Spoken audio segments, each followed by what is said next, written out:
Assalamualaikum warahmatullahi wabarakatuh. Hai. Check this out. Okay. I look good. Okay. On the street and I got my swag on. Okay. Get the money, gotta get my bag on. Okay. Triple. Kalian pernah dengar gak sih orang bilang gini? Saya udah rutin bayar premi asuransi, tapi ketika pengajuan klaim justru ditolak. Nah, ternyata fenomena seperti ini cukup sering terjadi di masyarakat dan sering menimbulkan pertanyaan besar, apakah sistem pertanggungan di Indonesia benar-benar melindungi tertanggung? Padahal secara hukum, pertanggungan atau asuransi telah diatur cukup jelas. Oleh karena itu, dalam video ini kami akan menjelaskan pertanggungan di Indonesia, mulai dari pengertian, dasar hukum, hingga praktiknya di lapangan agar kita bisa memahami tidak hanya dari sisi teori, tetapi dari realitasnya juga. Pertanggungan atau asuransi pada dasarnya merupakan bentuk perjanjian yang berkaitan dengan pengalihan risiko dari tertanggung kepada penanggung. Secara yuridis, hal ini diatur dalam Kitab Undang-Undang Hukum Dagang pasal 246 yang menjelaskan bahwa asuransi adalah perjanjian di mana penanggung menerima premi untuk memberikan penggantian atas kerugian akibat peristiwa yang tidak pasti. Dari definisi tersebut, dapat dipahami bahwa unsur utama pertanggungan adalah adanya perjanjian premi risiko yang belum pasti dan ganti rugi. Dengan demikian, pertanggungan merupakan mekanisme hukum untuk mengalihkan risiko dari individu kepada perusahaan asuransi berdasarkan kesepakatan yang mengikat.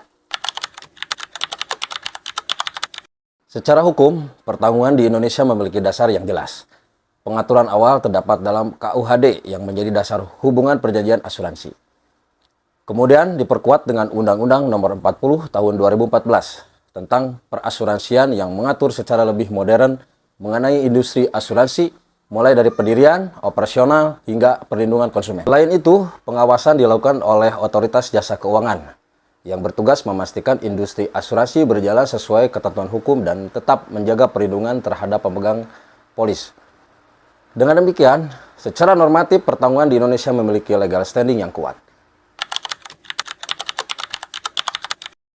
Dalam suatu perjanjian pertanggungan, terdapat beberapa unsur penting yang harus terpenuhi.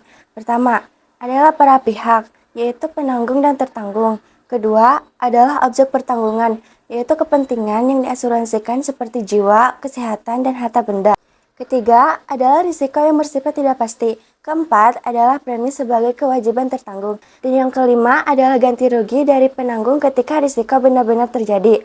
Unsur-unsur ini menjadi dasar agar suatu perjanjian pertanggungan dapat dianggap sah dan memiliki kekuatan hukum. Selain unsur, pertanggungan juga memiliki prinsip-prinsip hukum yang dijadikan pedoman dalam pelaksanaannya. Yang paling utama adalah prinsip itikat baik, di mana kedua belah pihak wajib jujur dalam memberikan informasi sejak awal perjanjian. Kemudian ada prinsip indemnitas, yaitu ganti rugi tidak boleh melebihi dari kerugian yang sebenarnya. Selanjutnya, prinsip insurable interest, yaitu harus ada kepentingan atas objek yang diasuransikan. Dan juga prinsip subrogasi, yaitu hak penanggung untuk menggantikan posisi tertanggung setelah pembayaran klaim. Prinsip-prinsip ini bertujuan untuk menjaga keadilan dan keseimbangan dalam hubungan hukum pertanggungan. Dalam praktiknya, pertanggungan di Indonesia masih menghadapi beberapa tantangan. Salah satunya adalah kurangnya pemahaman masyarakat terhadap isi polis asuransi, sehingga sering terjadi kesalahpahaman saat pengajuan klaim. Selain itu, terdapat juga perbedaan interpretasi antara perusahaan asuransi dan nasabah terkait syarat dan ketentuan klaim. Hal ini menyebabkan tidak jarang terjadi penolakan klaim yang kemudian berujung pada sengketa. Kondisi ini menunjukkan bahwa meskipun secara hukum sudah jelas, implementasinya masih belum sepenuhnya ideal. Sebagai kesimpulan, pertanggungan di Indonesia memiliki dasar hukum yang kuat, baik dalam KUHD maupun Undang-Undang Nomor 40 Tahun 2014 tentang perasuransian, serta diawasi oleh Otoritas Jasa Keuangan. Namun dalam praktiknya, masih terdapat tantangan seperti kurangnya pemahaman masyarakat dan perbedaan interpretasi dalam pelaksanaan perjanjian.